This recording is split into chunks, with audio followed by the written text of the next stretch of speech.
When it comes to football, rules, tactics, playing techniques have changed over the decades. These factors has made it hard to pinpoint a greatest 11 of all time. Moreover, people have different opinions, feelings, sentiments about who their greatest 11 are. And today, I'll be asking Wole and Radik who their best African 11 in the EPL history are.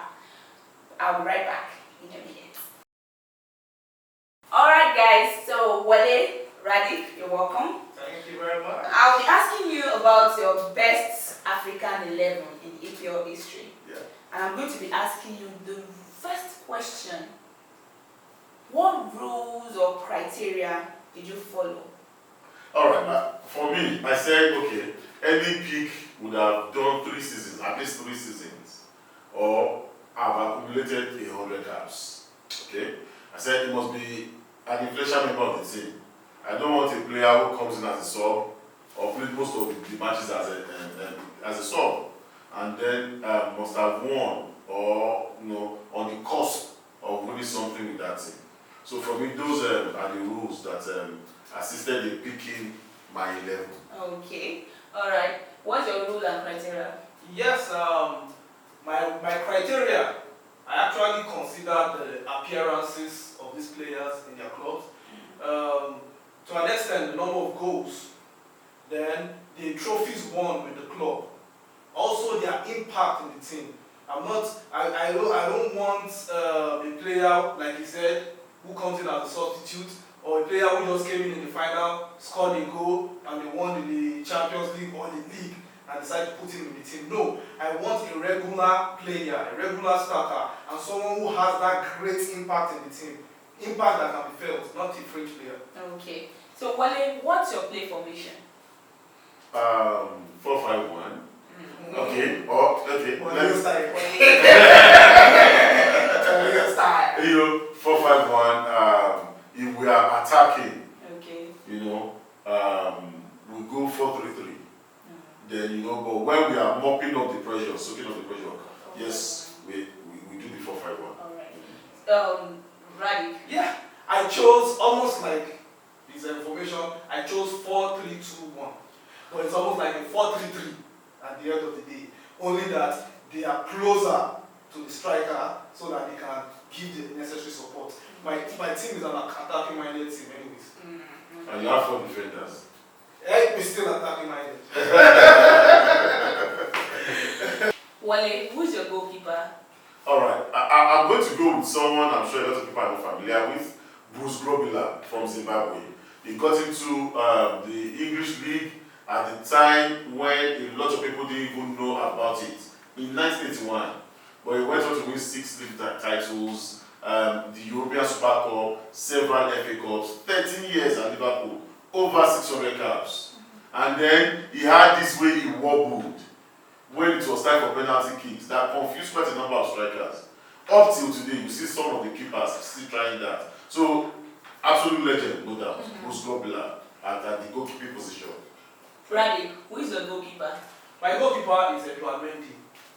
I would have gone for the same goalkeeper he picked, but to me, I would prefer to pick the EPL goalkeeper when Premiership started. And Grobler only played in the Premiership for two seasons. He only played in the Premiership for 2 seasons, and that was when he was past his peak. Anyways, Played more than 2 seasons. it is my choice. 2 seasons in the EPL. Then don't attack my choice. I chose him for this reason. In football, African keepers have not been prominent in any club in Europe. And this is most likely because of the normal belief, the make-believe, or they feel our keepers lack concentration. They feel they lack intelligence, and they feel they lack that leadership qualities. So because of that, it's more like a stigmatization, of African goalkeepers. But this guy has broken the norm. He came in from France, and he came into England, and became the first choice goalkeeper of Chelsea. Won the Champions League with Chelsea, commands the defense, speaks to the players, controls everything, crosses everything, is in control. So I'll pick him as my own goalkeeper. Okay. So Wale, who are your players? Alright, let me start with the defense. Yes. Okay? At right back, I have Laurent Etanemea, Cameroonian, solid. One fact, he was a member of the Invincibles. You know, that's one big honor you can, mention. Give any player, in Premiership history, whether African or from wherever, and he was so solid in the years he played at Arsenal. So I'm going to center back. Okay, for me, is perhaps one of two players I didn't win anything in the Premiership. But I don't think you can pick an African 11 and not pick Lucas Radebe. Fun thing, Lucas Radebe came as a sweetener to the Phil Masinga deal. Phil Masinga was going to Leeds, felt okay, an African player will be isolated in England. Let's get another South African to keep him company. But he went on and he became a Leeds legend. Lucas Radebe, I don't think there's any detraction to his game. He was an all-round fantastic central defender. So to partner him, I don't think there can be two people beyond Kolo Toure. Very commanding, played in 3 top PL clubs, from Arsenal to Man City and finally at Liverpool. In the years he played at Arsenal, whether it was with William Gallas, whether it was with Philip Senderos, whether it was with Sol Campbell, it was just solid. I think he played with Adams, did he? I don't see. Towards the end of his career. So, but indeed, he was really, really very solid.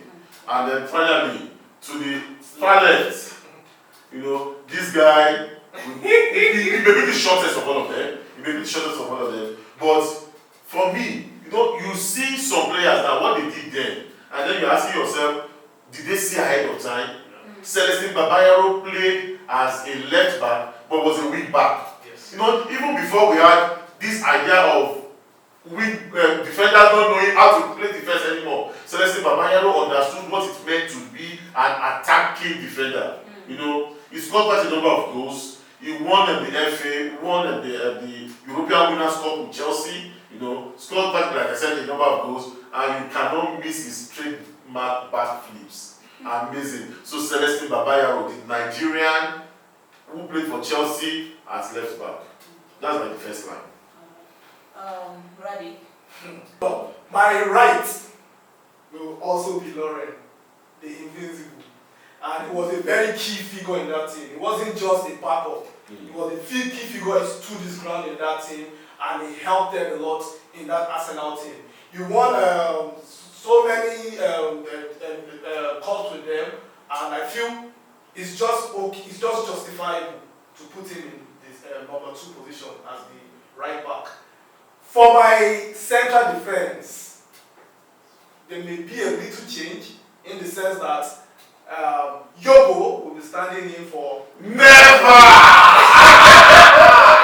Joseph Yobo will be standing in for Radebe. Yobo played 228 times in the EPL. He scored 8 goals. He didn't win any trophy, but we all knew him as the Rock of Gibraltar for that Everton team. He was a mainstay in that Everton team. No matter the club he wanted to play against, Man U, Man City, Arsenal, Chelsea, they knew who Joseph Yobo was. He was solid at a point in the whole of Nigeria. We were calling him Yobo Boston, that position. But later in the career, he dropped. But in the peak of his career, he was actually right on top. So I will put him as one of my central defense. Okay. Then Sir Alex said everybody should be interested in Lucas. I will say more than that. Well, for the second central defender, I will pick Kolo Toure, another Invincible. He played 353 games for in the Premiership. Yeah. He scored 12 goals. He won 2 EPLs with 2 different clubs, Arsenal and Manchester City, and he also won several other trophies. And to me, because of his longevity in the Premiership, I think he should be part of my back four. Then the last which is the left wing, is going to be Celestine Babayaro also. This guy played 179 games in the league, you know, and he was a mainstay in that team until the younger generation came and took over. And it was like he was in my mind when he was saying what he said. It was like he was ahead of his time. He was ahead of his time. He was a very, very good defender, and at the same time, he was always supporting the attack. You know, Ashley Cole was known for that. But this guy was doing it right before Ashley Cole even started it.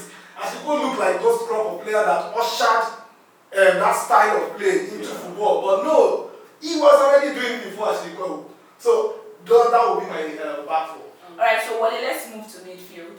Okay, I've got 5 players in my 4-5-1 formation at the right forward or the right wing, and I am sure 101% of the time everybody agrees that there's no looking past Mohamed Salah.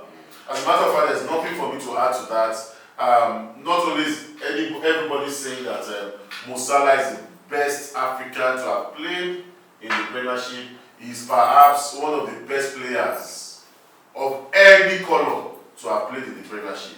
You know, he's won everything, the Golden Boot 3 times, Player of the Year, Players Player of the Year. He's won everything from league, everything. And his style of play is such that at a point, bar Messi and Ronaldo, he was considered the best player in the world. So right forward, Mohamed Salah. At the middle of the park, defensive midfield, number 1, the first defensive midfielder will be Michael Essien. Michael Essien was nicknamed the Bison at Chelsea, and it was because of the way he played. He was so good, he retired Claude Makelele. And you know, Claude Makelele was the owner of the role. They actually used to call it defensive midfield role, the Claude Makelele role. And then he was out of Chelsea and nobody felt it. So, Michael Essien. Then, beside Michael Essien, has got to be Yaya Toure. You know, tall, dangling, could take the ball from one box to the other, can play as a box to box, can play in a variety of midfield positions, can be the pivot for the midfield. Can, you know, Yaya brings an extra dynamism to any team that he plays in, and he's so lovely to watch. He dribbles, he scores with the head, he scores from free kicks. You know, he was just so special. In that Man City team, in the years that Yaya played, he was truly exceptional. So Yaya Toure beside Michael Essien, and right in front of them, he was so good. You know, get excited. I'm talking about JJ Okocha. You know, all over the world, people talk about the best playmakers. They mention Claude Valderrama, mention Ronaldinho, mention JJ Okocha in the same breath. These are about the most creative midfielders that you have seen. You know, he could dribble, he could score, he could do what others have not thought about with the ball. You know, he was so good at bolting, and after bolting, he didn't win anything, by the way. Himself and Lucas Radebe are the only two that didn't win any titles, but they are right in my team. But JJ Okocha, even if he had done a season at bolting, and that was all he did in the Premiership, I would still have put him in this level. And finally, on the left, Sadio Mane. At Southampton, he was great. At Liverpool, he was phenomenal. With Mo Salah, the two of them, they held that Liverpool team, and that Liverpool team became the best in the world. So that would be my 5 midfielders. Okay. Raleigh. Yes, like I said, I have 4, 3, 2, 1. So it's similar to that. So I will just easily call those 5 names. So, just like you said, my midfield, my 3 in the midfield will be Michael Essien, Kolo Toure, and JJ Okocha. And obviously, for most of what he has said, you know, JJ Okocha played over 100 matches in the Premier League, came to Bolton, became captain of the Bolton club. Yeah. He was so respected. You know, like the Bolton fans used to chant. He was so good, they had to name him, you know, twice. Based on raw skill, Okocha is up there. Yeah. Even I'll put him ahead of Messi, I'll put him ahead of Ronaldo, I'll put him ahead of Ronaldinho in terms of dribbles, in terms of flair. This guy can do what people do in their testimonial matches in competitive matches, you know. So easily he will just stroll into my middle tree. Then I pick Essien because of his doggedness. his ruggedity, is very, very difficult to go past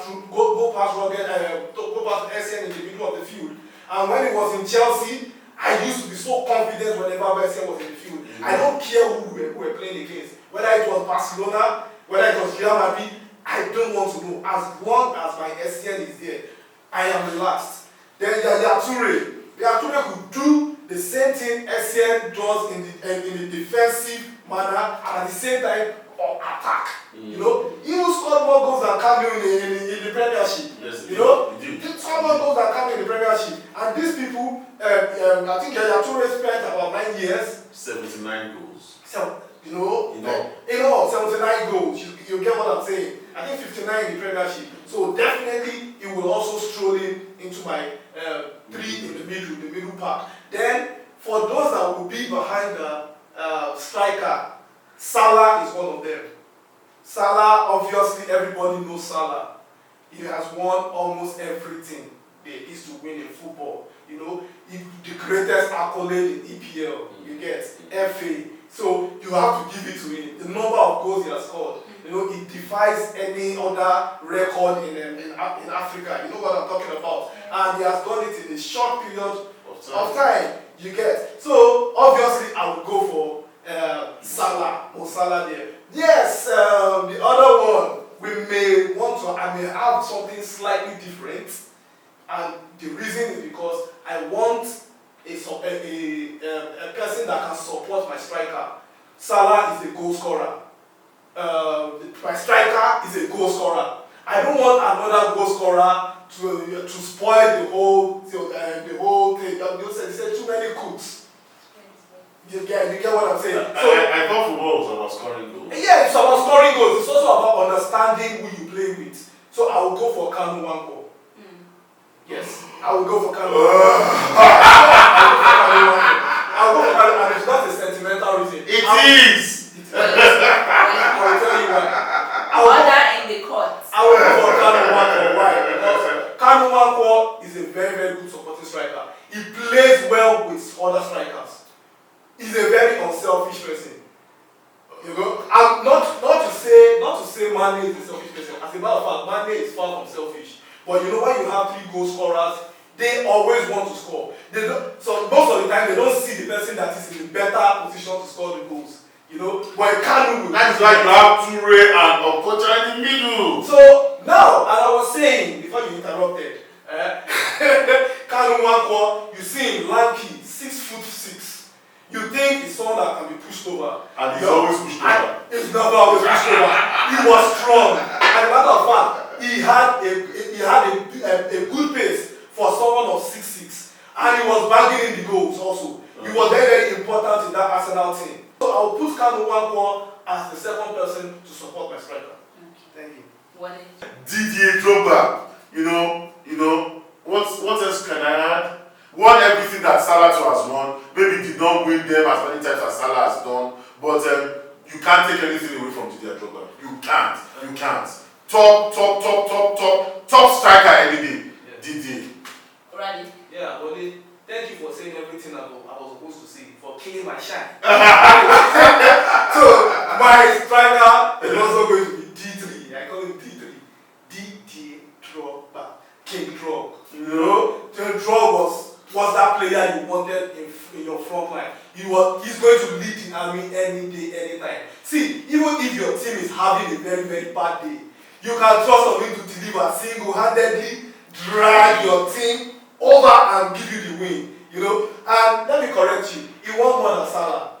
14 trophies in Chelsea. Won more than Salah. He won 4 premierships. Salah has only got 1. You know what I'm talking about? He has also won the Champions League, and he's also one of the players who have scored over 100 goals in the EPL. So Drogba has done everything any player needs to do in the Premiership. Whether you are black, whether you are white, whether you are European, American, you play salsa, you do whatever, Drogba is right there at the very top. Okay, this whole passion for Drogba is so sweet. Develop.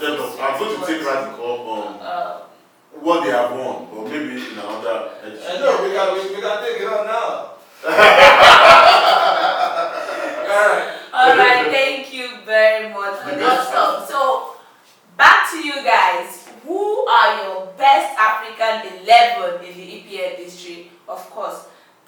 down in the comment section. Thank you very much.